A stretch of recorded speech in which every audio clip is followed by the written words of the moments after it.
Ilonggo. Please subscribe And like. and share. And magandang hapon po no sa lahat nating mga kababayan, saan man panig ng mundo kayo ngayon mga kababayan, ano?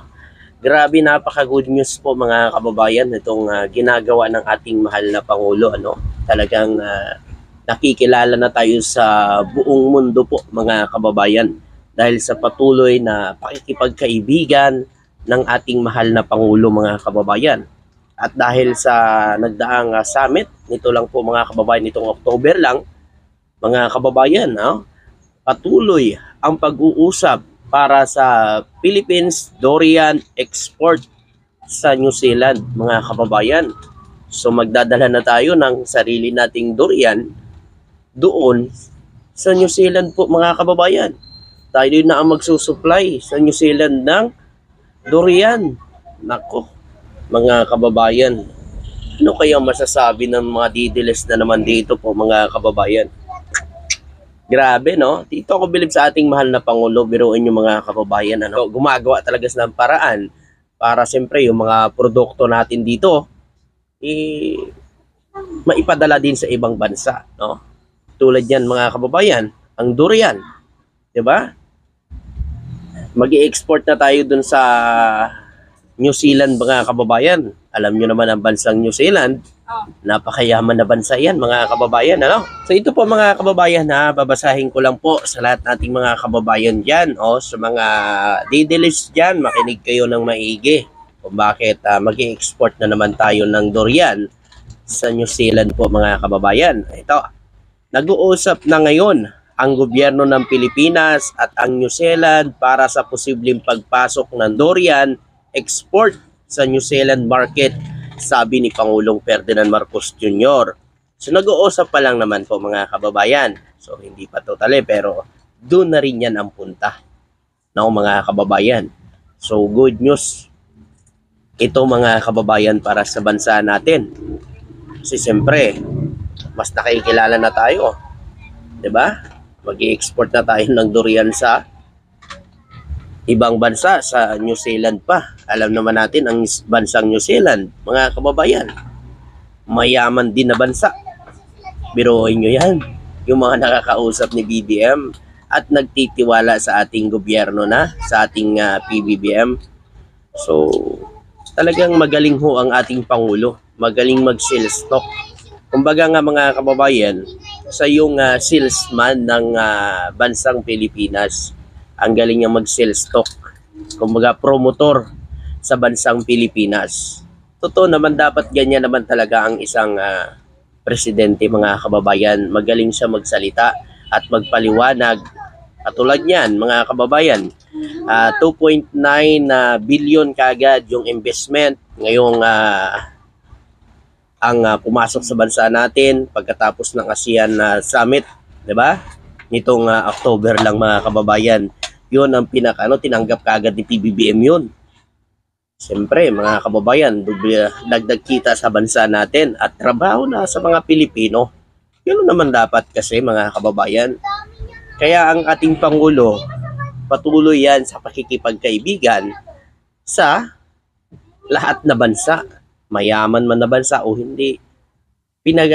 Kinakausap niya ng ating mahal na Pangulo para makatulong sa bansa natin. Pero dito sa atin, meron hong pailan-ilan na mga, alam niyo na, yung mga nasa kabilang grupo o naiinggit na lang sa nagagawa ni PBBM sa achievement na nangyayari ngayon sa Pilipinas. Kahit anong paliwanag ho natin dito, kahit anong sabihin po natin dito na may nagagawa ho si PBBM sa bansa natin, may mga proyektong napapagawa, mayroong investment na pumapasok, hindi pa rin ho yan sila maniniwala mga kababayan kasi one-sided ho kasi ang pinaniniwalaan nila. Yun lang yun, yung pinaniniwalaan nila kahit mali, kahit fake news, yun na yun mga kababayan. Ayaw nilang i-accept kung ano man ang nagagawa ng gobyerno ngayon. Kasi gusto nila, kung sino yung tinitingala nila, yun pa rin yung magaling sa kanila. Kahit na may nagagawa naman ngayon ang gobyerno para sa bansa natin. 'Di ba? Ganun ho katalino yung mga nasa kabila. Kaso matalinong walang laman. Ampaw kumbaga mga kababayan. Puro lang yabang. No? Pero si PBBM, tingnan nyo, hindi siya nagyayabang, hindi siya nagano mga kababayan, pero may nagagawa. 'Di ba? May nagagawa mga kababayan. Kahit anong sabihin nila yun na paninira sa ating Pangulo, pero never ho natin siyang narinig na nagbitaw na kung anumang salita sa mga naninira sa kanya. Yan ang isang leader. Hindi pinapansin itong mga binabatong paninira sa kanya bagkus siya ay nagtatrabaho. Ganoon naman dapat kasi mga kababayan. Dapat kasi ang ano ng ating Pangulo, wag natin idaan sa mga ganyan. Idaan natin sa trabaho. Diba ganoon din yung sinagot ni Sandro Marcos nung na-interview siya. Makikita naman yan sa trabaho. Yun nga lang kasi pagdating ho sa mga didiles, never ho nila yan makikita na may nagagawa si PBBM. Iba nga nagsasabi sila nga magugutom na daw sila mga kababayan. Alam nyo, yung mga nagsasabing magugutom, daming nagugutom dito sa bansa, yan yung mga taong tamad. Tamad mga kababayan.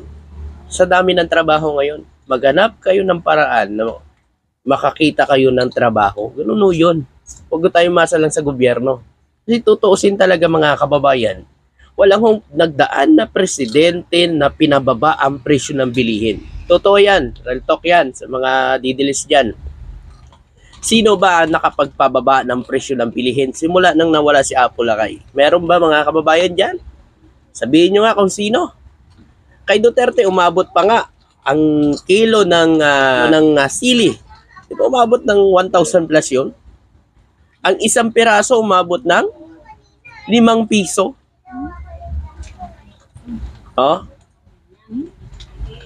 Yung gasolina umabot ng 90 plus din mga kababayan nung panahon ni Duterte. Buti nga ngayon kay PBBM talagang gumagawa na siya ng paraan kung paano masolusyonan yung pagtaas ng gasolina, tapos ilang kalaunan bababa na naman. Meron nga nagkomento sa akin sa party probinsya.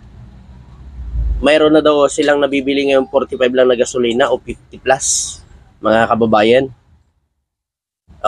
Hindi ho na nababalita 'yan o hindi nakikita ng iba 'yan mga kababayan. Kasi basta sasabihin lang nila mataas daw ang bilihin ngayon kay PBBM. So ngayon na ho ang tinitingnan nila Yung past administrasyon din na tiningnan kung gaano kataas noon. Ito pa. Ginawa ni Marcos ang anunsyo sa kanyang bilateral na pagpupulong kay New Zealand, Prime Minister Christopher sa sideline ng 44th and 45 Association Southeast ASEAN Nation Summit related meeting sa Laos noong Biyernes. Itong Biyernes kasi yung ASEAN Summit nila mga kababayan. Pero mo yan, di ba nagsalita pa nga si PBBM doon, hinamon pa yung bansang China, Hinamon pa yung bansang China tungkol dyan sa usapin dyan sa may West Philippine Sea. Ganyan po ang ating mahal na Pangulo, talagang matapang siya at manindigan sa ating mga teritoryo. Dapat ganun po ang isang leader. Pag nawag ho makipagkasundo kahit kaninong bansa. Kasi una-una sa lahat, teritoryo natin yan ang nakaside yan sa West Philippine Sea. Mga kababayan, hindi dapat tayo nakikipagkasundo kahit sinong kalapit natin na bansa dyan. Kasi alam nyo naman mga kababayan, lalo na ang bansang China, ang ginagawa nila ngayon ay puro gawa ng artificial na isla. Sa patuloy na gawa ng artificial na isla ng China dyan, tayo ang kawawa. Kasi siyempre, lalamunin yan Lalamunin ng yan. Siyempre, pag naglalatag yan sila ng buhangin, kakalat at kakalat yung buhangin yan mga kababayan. Lalo na kung naglagay na ho sila, mayroon na silang napundar na buhangin na nagawang isla. Siyempre, tatambak at yung alon, dadala ng buhangin yan mga kababayan. Kahit pa kunti-kunti yan, sa katagalan ho, lalawak yan. Kaya tama yung ginagawa ni PBBM, wala tayong problema dyan. Ang problema lang naman kasi dyan, yung mga didiles. Yan lang ang problema. Diba? Pero good news ito mga kababayan, makakapag-export na tayo ng durian sa New Zealand. Yan ang kinagandahan na balita natin ngayon. So ito naman, meron naman tayong next balita po mga kababayan. Ito, napaka-good news din ito mga kababayan. Ano? Ang mga dayuhan direktang pamumuhunan ay tumaas sa 820 million US dollar noong Hulyo. Tapos sasabihin ng mga didiles, walang investment na nangyayari o walang nakukuhang investment si PBBM sa kanyang mga lakad sa ibang bansa. Ayun na ito mga kababayan, gawa-gawa lang. Ano ito, gawa-gawa lang o ano pa naman, no? GMA News pa naman ang nagbalita nito. Ano, gawa-gawa lang to. Pwede nyo silang kasuhan. Ayon dito mga kababayan, ang net inflows ng foreign direct investment sa Pilipinas ay nakikita ng pagbawi noong Hulyo sa gitna ng pinabuting sentimento ng mamumuhunan sa panahon ayon sa datos umano na inilabas ng Bangko Sentral ng Pilipinas. So ayan Bangko Sentral na ng Pilipinas ang nagsabi niyan mga kababayan. Ang paunang data ng sentral ng bangko ay nagpakita na ang mga net inflow ng FDI ay umabot umano sa 820 million US dollar. Tumaas ng 5.5% mula sa 778 million US dollar na net inflow na nakita sa parehong buwan noong nakarang taon. So noong nakarang taon, 778 lang. So ngayon, 820 na mga kababayan. So hindi pa tapos ang taon mga kababayan, meron pa tayong October, November at ano pa. O mas lalaki pa ito mga kababayan bago matapos ang 2024. So ngayon, 820 lang po mga kababayan. So kung ayaw nyo naman paniwalaan yan, wala tayong magagawa dyan kasi one-sided lang kasi ang utak talaga ng mga didilis po mga kababayan. Wala ho tayo talagang pantama dyan. Pero ito mga kababayan, para sa mga kababayan natin na naniniwala po sa ating gobyerno at nakikisa sa ating Pangulo para sa pag-unlad ng bansang Pilipinas. Alam nyo po mga kababayan ito sa nakikita ko lang bawat komento po ng mga didiles sa vlog ko. Bawat nakikita ko lang, lagi nila sinasabi sa akin, magkano ang bayad sa akin? Ganyan ba talaga yung ginagawa ngayon ng mga didiles? Hindi gagalaw kapag hindi kayo nababayaran? Kasi alam ko po mga kababayan, kasi ang gawain po ng isang tao, yung binabato nila sa iba, gawain ho nila yan. Kaya sa akin po mga kababayan, bahala kayo kung ano man ang nasa isip nyo. Basta ako, pinapakita ko sa inyo kung ano ang nagagawa ng gobyerno ngayon. Nakikita nyo naman, kahit sa ibang balita, meron din. Sa paniniwala nyo, kung ganun talaga ang paniniwala at baluktot, o wala talagang laman yung mga utak nyo, puro na lang pulburon ang sinasabi ninyo, o paninira sa kay PBBM, wala ho tayong magagawa dyan. Mahirap na ho gamutin yan mga kababayan. Mahirap na sakit gamutin yan. Kaya sa mga didilis dyan, iyak na lang kayo. Lakasan nyo. Tindahan nyo. May 3 years pa. Magpalakas pa kayo. Tandaan nyo yan. Pakunti na lang kayo. Ayan, maraming salamat po at magandang araw po sa inyo lahat. God bless po.